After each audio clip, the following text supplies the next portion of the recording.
Migori ni Senator ma Migori Ochilo Ayako seyo ten county ma Migori kuom rem bedo gi chenro makare mag Kedogi Masiche Mabiro Apoya e county noero.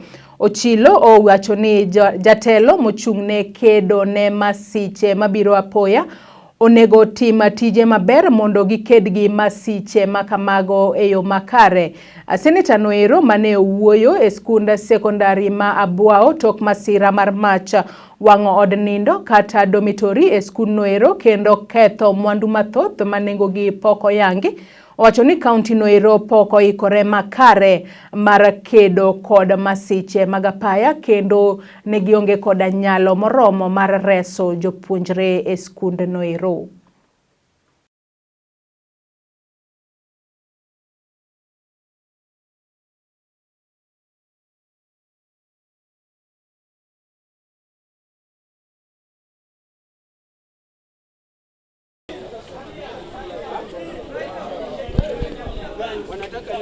Unataka na kina nani?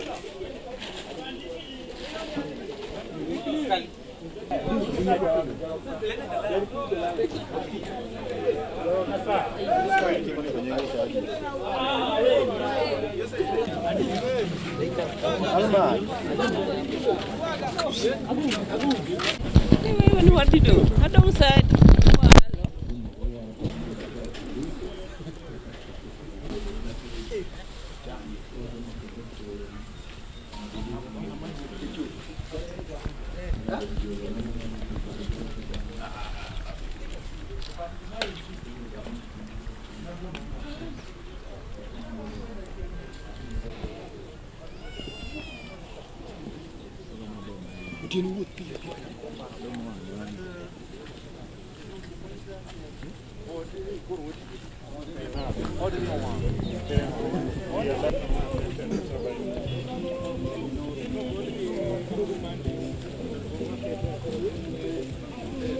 Yani sama nendo duoke ka jiwuok. Can I direct you to my food ya kutengeneze? Wow, we are in sad moments because on 19th of this month at 8 p.m.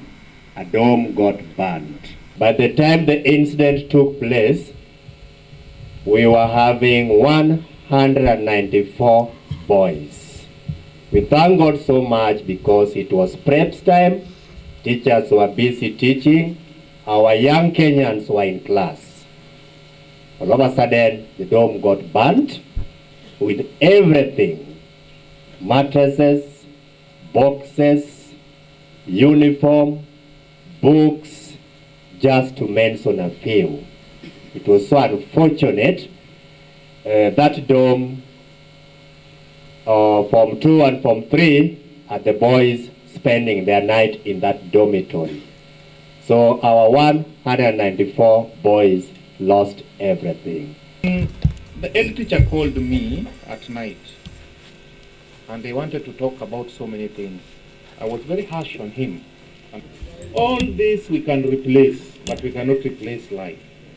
So we thank God for everything.